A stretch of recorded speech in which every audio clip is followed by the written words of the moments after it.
আপনার বাপ কখনো মুজিববাদী লোক ছিল না, আপনার মা কখনো মুজিববাদী লোক ছিল না, কিন্তু আপনি নব্য করে মুজিববাদের পাহারা হয়েছেন। এই মুজিববাদের পাহারাদার হয়ে যদি বাংলাদেশের জনগণের সামনে আপনি দাঁড়ান, আমরা যারা মুজিববাদের দোষর তাদের সাথে এক সেকেন্ডের জন্য তাদের প্রতি আমরা আঘাতে পরোয়া করব না ইনশাআল্লাহ। প্রিয় সালাউদ্দিন ভাই, আপনি আজকে বললেন আওয়ামী লীগ নাকি একটা মাফিয়া গোষ্ঠী।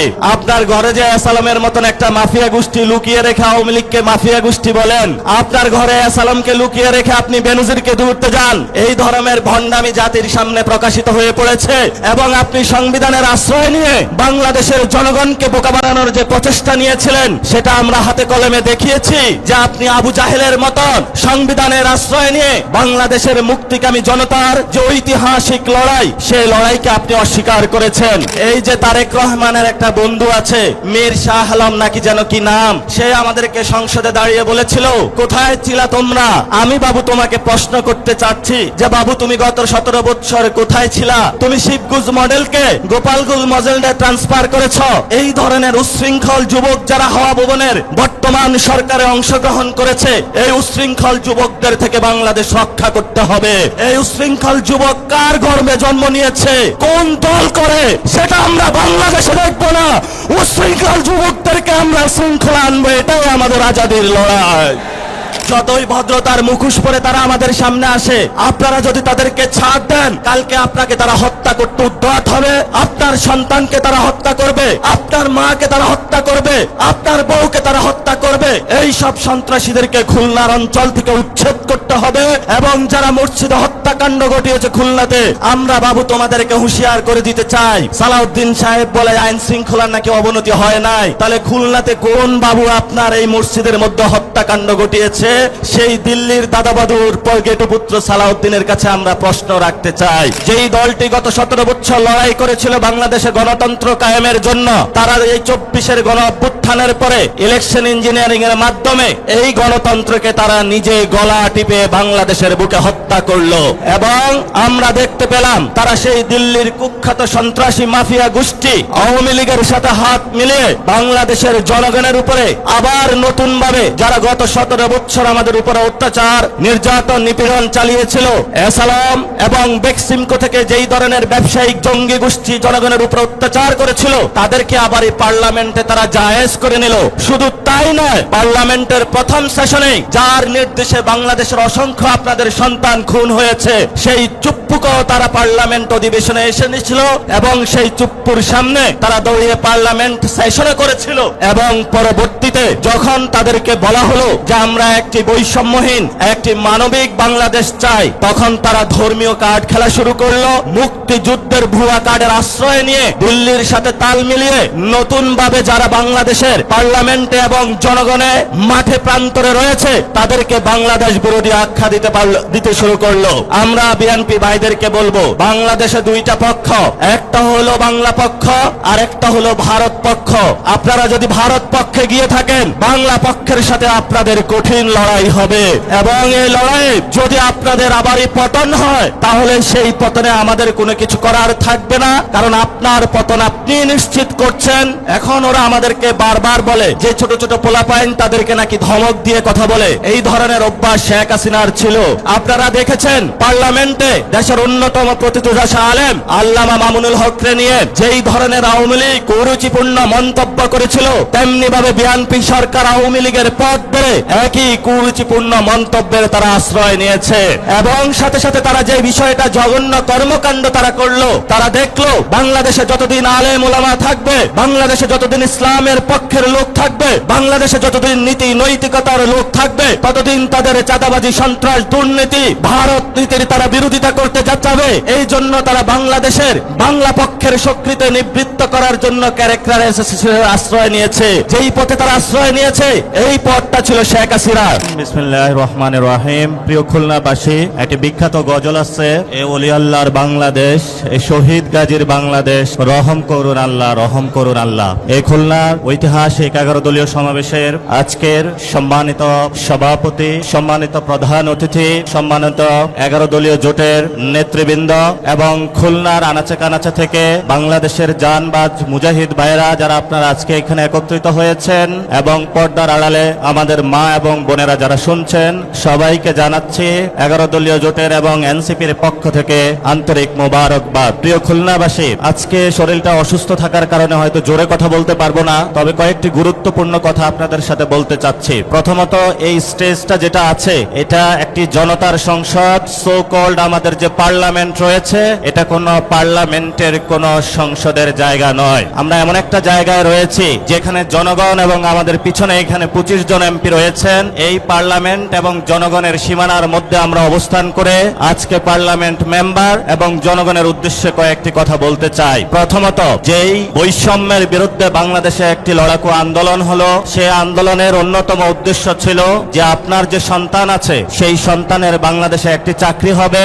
আপনি যে আপনার মা বাপের যে সেই হারানো জমিটুকু ছিল বিক্রি করে তার হাতে তুলে দিয়েছিলেন, বাবা তুমি পড়াশোনা করো, তুমি একটি চাকরি করবে, এসে তুমি চাকরি করে আমার হাতে টাকা তুলে দিবে। আপনার সেই সন্তানের স্বপ্ন বাস্তবায়নের জন্য আমরা মাঠে নেমেছিলাম এবং আপনার বৃদ্ধ মা বাবা যিনি অসুস্থ ছিল, আপনার পকেটে টাকা ছিল না, তার চিকিৎসার জন্য যাতে সুস্থ একটি এবং সুন্দর স্বাস্থ্য ব্যবস্থা বাংলাদেশে আমরা প্রতিষ্ঠা করতে পারি, সেই জন্য তেমনি ভাবে আপনার যে সন্তানকে শিক্ষা প্রতিষ্ঠানে পাঠিয়ে থাকেন, আপনার কাছে অনেক টাকা নেই, যারা বড়লোক আছে তাদের কাছে অনেক টাকা আছে, একটি মাদ্রাসা স্কুল কলেজে পাঠিয়ে থাকেন আপনার সন্তানের একটি ভালো শিক্ষা ব্যবস্থার জন্য আমরা রাজপথে নেমেছিলাম। আমরা যখন রাজপথে নেমেছিলাম সেই সময়কালীন আপনারা কিন্তু বিদায় আমাদেরকে জানাতে চান নাই। 26 বছর আমাদেরকে যখন আপনারা পালন করেছেন, প্রিয় সন্তানকে যখন রাজপথে হাসিনা খুনি সন্ত্রাসের গুলির মুখে ছেড়ে দিয়েছিলেন, তখন বলেছিলেন অনেক মা বাবা যে বাবা তুমি ঘরে ফিরবা না, শহীদ হয়ে ফিরবা, তবে বাংলাদেশের সার্বভৌমত্ব রক্ষা করে আসবা। অনেক মা বাবা প্রিয় সন্তানকে সেই সময় রাজপথে দিয়েছিলেন ভবিষ্যৎ বাংলাদেশকে রক্ষা করার জন্য। কিন্তু এই যে বাংলাদেশে 2024-এর পরে 2026-এর আরেকটি জুলাই মাস আসতেছে, সেই জুলাইয়ের পূর্ব মাসে জুনে আমাদের প্রশ্নটা থেকে গেল, যেই জন্য আপনার সন্তান রাজপথে গিয়ে বুকের তাজা রক্ত দিয়েছে, সেই ভবিষ্যৎ বাংলাদেশের জুলাই অভ্যুত্থানের আকাঙ্ক্ষাকে আমরা বুঝে পেয়েছি বাংলাদেশে?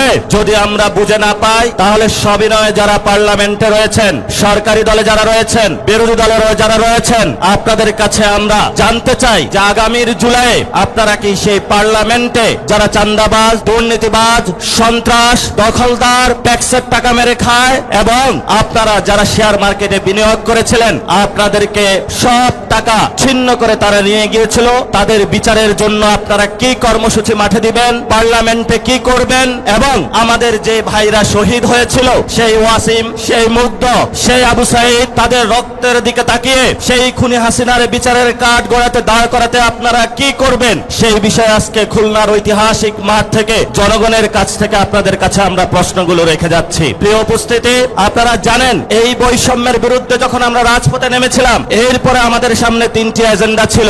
একটি অন্যতম এজেন্ডার মধ্যে ছিল একটি গণতান্ত্রিক বাংলাদেশ। যেই দলটি গত 17 বছর লড়াই করেছিল বাংলাদেশে গণতন্ত্র কায়েমের জন্য, তারা এই 24-এর গণ অভ্যুত্থানের পরে ইলেকশন ইঞ্জিনিয়ারিং এর মাধ্যমে এই গণতন্ত্রকে তারা নিজে গলা টিপে বাংলাদেশের বুকে হত্যা করলো। এবং আমরা দেখতে পেলাম তারা সেই দিল্লির কুখ্যাত সন্ত্রাসী মাফিয়া গোষ্ঠী আওয়ামী লীগের সাথে হাত মিলিয়ে বাংলাদেশের জনগণের উপরে আবার নতুন ভাবে যারা গত 17 বছর আমাদের উপরে অত্যাচার, নির্যাতন, নিপীড়ন চালিয়েছিল, এসালাম এবং বেক্সিমকো থেকে যেই ধরনের ব্যবসায়িক জঙ্গি গোষ্ঠী জনগণের উপর অত্যাচার করেছিল, তাদেরকে আবার এই পার্লামেন্টে তারা জায়েজ করে নিল। শুধু তাই নয়, পার্লামেন্টের প্রথম সেশনে যার নির্দেশে বাংলাদেশের অসংখ্য আপনাদের সন্তান খুন হয়েছে, সেই চুপ্পুকেও তারা পার্লামেন্ট অধিবেশনে এসে নিয়েছিল এবং সেই চুপ্পুর সামনে তারা দৌড়িয়ে পার্লামেন্ট সেশনে করেছিল। এবং পরবর্তীতে যখন তাদেরকে বলা হলো যে আমরা একটি বৈষম্যহীন, একটি মানবিক বাংলাদেশ চাই, তখন তারা ধর্মীয় কার্ড খেলা শুরু করলো। মুক্তিযুদ্ধের ভুয়া কার্ডের আশ্রয় নিয়ে দিল্লির সাথে তাল মিলিয়ে নতুন ভাবে যারা বাংলাদেশের পার্লামেন্টে এবং জনগণে মাঠে প্রান্তরে রয়েছে, তাদেরকে বাংলাদেশ বিরোধী আখ্যা দিতে শুরু করলো। আমরা বিএনপি ভাইদেরকে বলবো, বাংলাদেশে 2টা পক্ষ, একটা হলো বাংলা পক্ষ আর একটা হলো ভারত পক্ষ। আপনারা যদি ভারত পক্ষে পক্ষে গিয়ে থাকেন, বাংলা পক্ষের সাথে আপনাদের কঠিন লড়াই হবে। এবং এই লড়াই যদি আপনাদের আবারই পতন হয়, তাহলে সেই পতনে আমাদের কোনো কিছু করার থাকবে না, কারণ আপনার পতন আপনি নিশ্চিত করছেন। এখন ওরা আমাদেরকে বারবার বলে যে ছোট ছোট পোলাপাইন তাদেরকে নাকি ধমক দিয়ে কথা বলে, এই ধরনের অভ্যাস শেখ হাসিনার ছিল। আপনারা দেখেছেন পার্লামেন্টে দেশের অন্যতম প্রতিষ্ঠা আলেম আল্লামা মামুনুল হকরে নিয়ে যেই ধরনের আওয়ামী লীগ কুরুচিপূর্ণ মন্তব্য করেছিল, তেমনি ভাবে বিএনপি সরকার আওয়ামী লীগের পথ ধরে একই কুরুচিপূর্ণ মন্তব্যের তারা আশ্রয় নিয়েছে। এবং সাথে সাথে তারা যে বিষয়টা জঘন্য কর্মকাণ্ড তারা করলো, তারা দেখলো বাংলাদেশে যতদিন আলেম ওলামা থাকবে, বাংলাদেশে যতদিন ইসলামের পক্ষের লোক থাকবে, বাংলাদেশে যতদিন নীতি নৈতিকতার লোক থাকবে, ততদিন তাদের চাঁদাবাজি সন্ত্রাস দুর্নীতি ভারত নীতির তারা বিরোধিতা করতে যাবে। এই জন্য তারা বাংলাদেশের বাংলা পক্ষের শক্তিতে নিবৃত্ত করার জন্য ক্যারেক্টার আশ্রয় নিয়েছে। যেই পথে তারা আশ্রয় নিয়েছে, এই পথটা ছিল শেখ হাসিনার। এই জন্য আমি তারেক রহমানকে অনুরোধ করব, আপনার বাপ কখনো মুজিববাদী লোক ছিল না, আপনার মা কখনো মুজিববাদী লোক ছিল না, কিন্তু আপনি নব্য করে মুজিববাদের পাহারা হয়েছেন। এই মুজিববাদের পাহারাদার হয়ে যদি বাংলাদেশের জনগণের সামনে আপনি দাঁড়ান, আমরা যারা মুজিববাদের দোষর তাদের সাথে এক সেকেন্ডের জন্য তাদের প্রতি আমরা আঘাতে পরোয়া করব না ইনশাআল্লাহ। প্রিয় সালাউদ্দিন ভাই, আপনি আজকে বললেন আওয়ামী লীগ নাকি একটা মাফিয়া গোষ্ঠী। আপনার ঘরে যে আসালামের মতন একটা মাফিয়া গোষ্ঠী লুকিয়ে রেখে আওয়ামী লীগকে মাফিয়া গোষ্ঠী বলেন, আপনার ঘরে আসালামকে লুকিয়ে রেখে আপনি বেনজিরকে ধরতে যান। এই ধরনের ভণ্ডামি জাতির সামনে প্রকাশিত হয়ে পড়েছে এবং আপনি সংবিধানের আশ্রয় নিয়ে বাংলাদেশের জনগণকে বোকা বানানোর যে প্রচেষ্টা নিয়েছিলেন, সেটা আমরা হাতে কলমে দেখিয়েছি যে আপনি আবু জাহেলের মতন সংবিধানের আশ্রয় নিয়ে বাংলাদেশের মুক্তিকামী জনতার যে ঐতিহাসিক লড়াই, সেই লড়াইকে আপনি অস্বীকার করেছেন। মাননীয় অর্থমন্ত্রী, আপনি বাংলাদেশের সামনে জনগণের সামনে যে বাজেট দিয়েছিলেন, সেই বাজেটের মধ্যে আমার খেটে খাওয়া শ্রমিকের কোনো অধিকার আমি বুঝে পাইনি। আমার তরুণ শ্রমিক যারা রয়েছে তাদের কোনো কর্মসংস্থানের আমরা কোনো সুযোগ পাইনি। আপনারা যে বাজেট দিয়েছেন, সেই বাজেটের মধ্যে আমাদের নারীদের জন্য কোনো আমরা অধিকার পাইনি। আমরা বাজেট সম্পর্কে স্পষ্ট করেছি, এটা দুর্নীতি এবং লুটপাটের একটা বৈধতা উৎপাদনকারী বাজেট, যেই বাজেটকে আমরা ঘৃণাভরে প্রত্যাখ্যান করেছি। এবং এই বাজেট নতুন করে টাকা কামানোর ধান্দা, যেই গ্যাং ছিল সেই হাওয়া ভবনে, সেই গ্যাং তারা লন্ডনে আশ্রয় গিয়েছে। সেই গ্যাং এখন বাংলাদেশের মানুষের মধ্যে ইন্ডিয়ার সহযোগিতায় এবং আমাদের কতিপয় বিভ্রান্ত সেনাবাহিনীর যুবকদের সহযোগিতায় বাংলাদেশের মানুষের উপরে তারা চাপিয়ে দিয়েছে। আমরা তীব্র নিন্দা এবং ধিক্কার জানাচ্ছি। আপনারা যদি এই পথে টিপ টিপ করে পা বাড়াতে থাকেন, তাহলে আমরাও আপনাদের কিভাবে চাবিকাঠি নাড়া দিতে হয় এটা আমরা ভালো করে আপনাদের চোখের সামনে আঙ্গুল দেখিয়ে দিয়েছি। এই যে তারেক রহমানের একটা বন্ধু আছে, মীর শাহ আলম নাকি যেন কি নাম, সে আমাদেরকে সংসদে দাঁড়িয়ে বলেছিল, কোথায় ছিলা তোমরা? আমি বাবু তোমাকে প্রশ্ন করতে চাচ্ছি যে বাবু, তুমি গত 17 বছর কোথায় ছিলা? তুমি শিবগুজ মডেলকে গোপালগুল মডেলে ট্রান্সফার করেছ। এই ধরনের উচ্ছৃঙ্খল যুবক যারা হাওয়া ভবনের বর্তমান সরকারে অংশগ্রহণ করেছে, এই উচ্ছৃঙ্খল যুবকদের থেকে বাংলাদেশ রক্ষা করতে হবে। এই উচ্ছৃঙ্খল যুবক কার গর্ভে জন্ম নিয়েছে, কোন দল করে, সেটা আমরা বাংলাদেশে দেখবো না। উচ্ছৃঙ্খল যুবকদেরকে আমরা শৃঙ্খলা আনবো, এটাই আমাদের আজাদির লড়াই। শেষ কথা, আমাদের আগামীর 3টা লড়াই। এই 3টা লড়াই হলো আমাদের সংস্কার বাস্তবায়নের লড়াই, যার জন্য এই খুলনার সমাবেশে আপনারা উপস্থিত হয়েছেন। 75% বাংলাদেশের মানুষ ভোট দিয়েছে। আমাদের দ্বিতীয় লড়াই বাংলাদেশে সার্বভৌমত্বের লড়াই। এই সার্বভৌমত্বের লড়াইয়ে দিল্লির দাদাবাবু থেকে বের হয়ে, আমেরিকান পররাষ্ট্রনীতি থেকে বের হয়ে স্বাধীন বাংলাদেশের পররাষ্ট্রনীতি ইনশাআল্লাহ আমরা বাংলাদেশে প্রতিষ্ঠা করব। লাস্ট যেটা, আওয়ামী লীগ বাংলাদেশে বিচারের মুখোমুখি হতে হবে। যদি আওয়ামী লীগ বাংলাদেশে বিচারের মুখোমুখি না হয়, তাহলে আমাদের সামনে আরো অসংখ্য যুবক, আরো অসংখ্য নারী, অসংখ্য হিন্দু, অসংখ্য আলেম ওলামা, আমাদের ভবিষ্যতে তাদের হলো পবিত্র এই রাজপথে তাদের রাজপথ রঞ্জিত হবে। আমরা আশা করব সরকার আমাদের কথাগুলো তারা কানে না দিবে।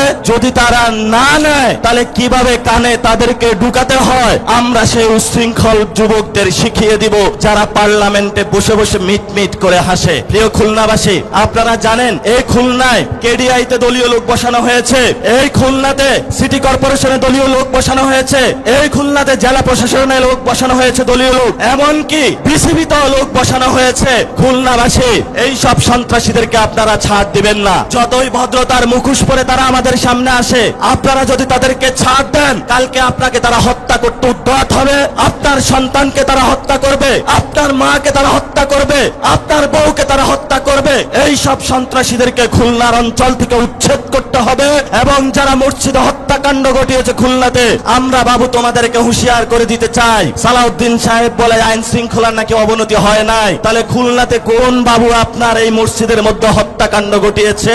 সেই দিল্লির দাদাবাদুর গেটুপুত্র সালাউদ্দিনের কাছে আমরা প্রশ্ন রাখতে চাই। প্রিয় খুলনাবাসী, আমাদের সামনে সময় নেই। রাজপথে আমরা বিরোধী দলীয় নেতা যিনি আছেন, আমাদের 11 দলীয় নেতৃবৃন্দ, আমরা মনে করি এখনো ওনারা ঠিক পথে আছেন। মিটিমিটি করে পা করে আমরা সামনে এগোচ্ছি। ওনাদের নেতৃত্বে আপনারা শক্ত অবিচল এবং আপনাদের জায়গা থেকে শক্ত অবস্থান বজায় রাখবেন। দলীয়ের মধ্যে বিভিন্ন সাঙ্গপাঙ্গ অ্যাসাসিনেট ঘুরে ঘুরে তারা আমাদেরকে বিভ্রান্ত করার প্রচেষ্টা চালাবে, বলবে তুমি ইসলাম করো, তুমি কেন এখানে হলো যে ইসলামিক জোট না জামাতে ইসলামে আছো, বলবে তুমি সেকুলার দল, তুমি কেন ইসলামিক জোটে আছো। এই ধরনের বিভ্রান্তি করার অপচেষ্টা তারা চালাবে। এগুলাতে কান দিবেন না। আমাদের উপরে আছে আল্লাহ, আর জমিনে আছে আমাদের বাংলার মাটি।